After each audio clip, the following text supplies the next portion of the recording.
Assalamualaikum warahmatullahi wabarakatuh. Saya Anissa Fitriani Hakim, mahasiswi Universitas Aisyah Yogyakarta 2020, Prodi Ilmu Komunikasi. Di sini saya akan menjelaskan tentang iman, ilmu, dan amal. So, let's get it. Oke, yang pertama ada iman. Pengertian iman sendiri itu ada dua. Pertama, pengertian iman secara bahasa dan pengertian iman secara istilah. Pengertian iman secara bahasa menurut Syekh Muhammad bin Shalih Al-Utsaimin adalah pengakuan yang melahirkan sikap menerima dan tunduk.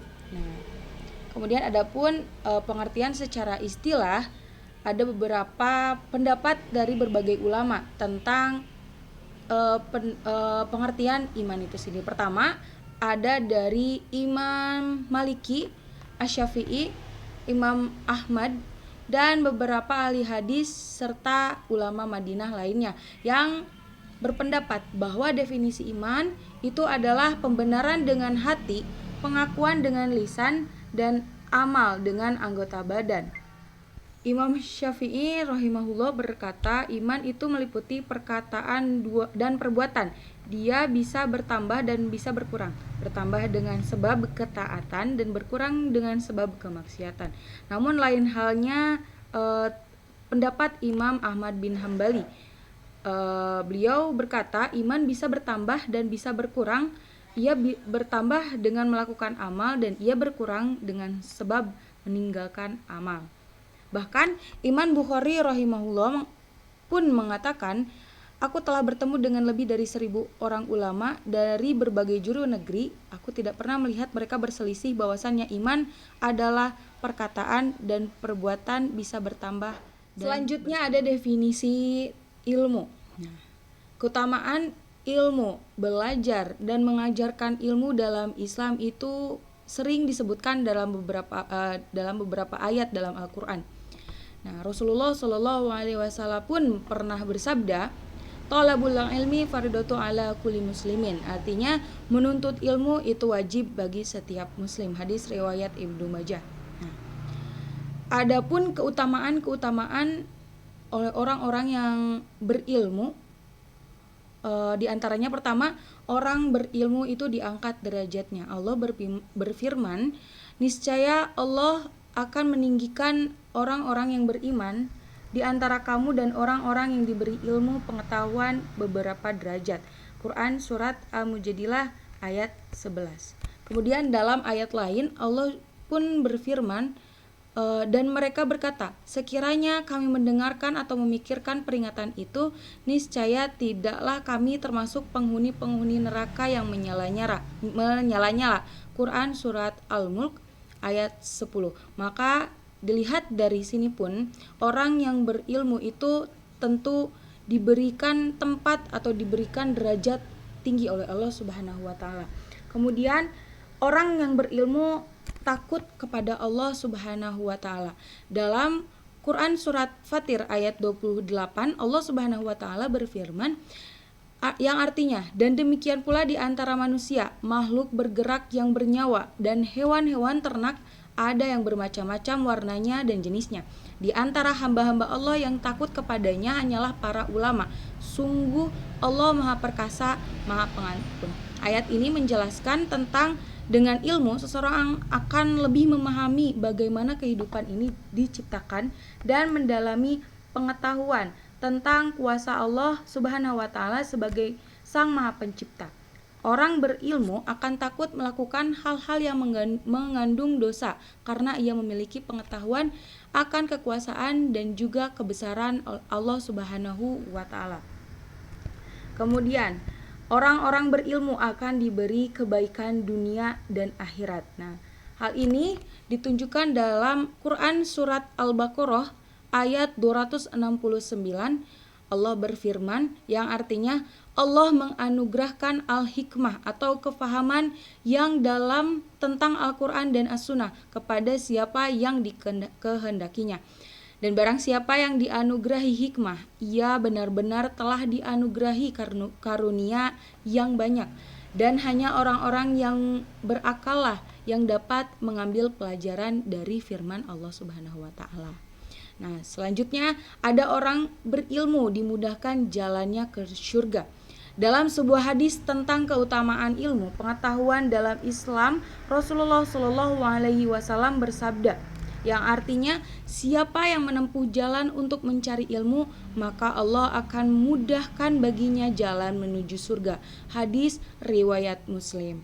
Dan yang terakhir adalah keutamaan orang berilmu memiliki pahala yang kekal. Ilmu akan kekal dan bermanfaat bagi pemiliknya walaupun ia telah meninggal. Disebutkan dalam sebuah hadis tentang keutamaan ilmu dalam Islam. Dari Abu Hurairah radhiyallahu anhu, ia berkata, Rasulullah Shallallahu Alaihi Wasallam bersabda, jika seseorang meninggal dunia, maka terputuslah amalan kecuali 3 perkara, yaitu sedekah jariah, ilmu yang bermanfaat, dan doa anak yang soleh. Hadis riwayat Muslim. Hukum mencari ilmu pertama ada fardu ain, di mana kita wajib melakukannya, tidak boleh tidak. Antara lain ilmu agama seperti akidah, fikih, akhlak serta Al-Quran. Yang kedua hukumnya ada fardu kifayah, di mana tidak semua orang dituntut untuk mengetahui ilmu-ilmu tersebut, hanya boleh sebagian orang saja. Seperti ilmu pengetahuan umum, kedokteran, ekonomi, sosial, ataupun teknologi. Jadi kesimpulannya, pertama, orang yang menuntut ilmu secara ikhlas akan dimudahkan oleh Allah Subhanahu wa Ta'ala menuju surga. Kemudian menuntut ilmu itu hukumnya wajib bagi setiap muslim laki-laki dan perempuan, dari mulai sejak lahir hingga sebelum masuk kubur. Ketiga, ilmu yang harus dicari adalah ilmu agama dan ilmu pengetahuan umum yang bermanfaat. Selanjutnya ada definisi tentang amal. Secara bahasa, amal berasal dari bahasa Arab yang berarti perbuatan atau tindakan. Secara istilah, amal adalah perbuatan yang memberikan manfaat atau kerusakan kepada pelakunya di dunia dan akan mendapatkan balasan berupa pahala atau dosa sesuai apa yang ia perbuat di masa hidupnya dulu. Pengertian amal dalam pandangan Islam adalah setiap amal soleh atau setiap perbuatan kebajikan yang diridhoi oleh Allah Subhanahu wa Ta'ala, meskipun sebesar biji zarah, itu akan mendapat balasan oleh Allah Subhanahu wa Ta'ala di akhirat nanti. Dalam hidup ini Allah Subhanahu wa Ta'ala sudah mewajibkan dan menganjurkan kepada kita sebagai hambanya untuk senantiasa beramal soleh dan berkelakuan baik. Namun terkait dengan amal ini ada beberapa jenis yang harus kita pahami agar bisa kita lakukan amalan sesuai anjuran agama Islam. Ustadz Adi Hidayat pernah menjelaskan macam-macam amalan. Beliau mengatakan amal secara singkat dapat diartikan setiap aktivitas yang dikerjakan.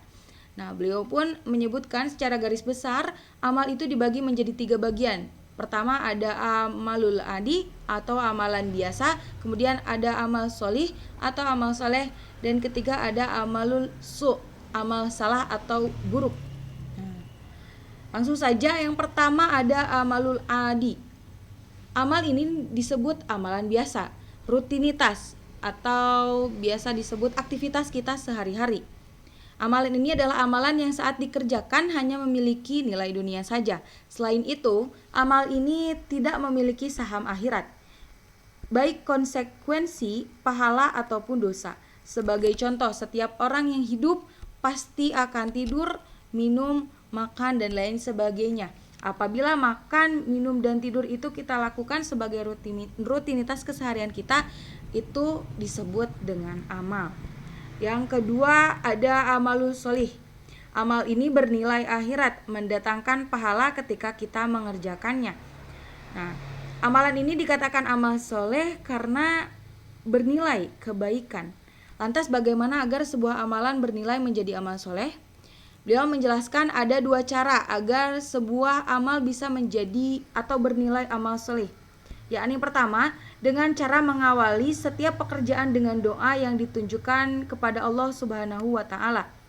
apabila kita makan, tidur, minum, berjalan diiringi dengan doa, maka doa tersebut berubah menjadi amal kita atau aktivitas kita yang bernilai dunia dengan saham akhirat.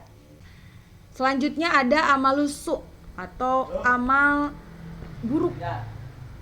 Ini disebut sebagai amal yang salah. Amal ini apabila dikerjakan maka kita akan rugi dunia dan akhirat. Misalnya kita makan tapi dengan cara yang salah atau memperoleh hartanya dengan cara yang batil.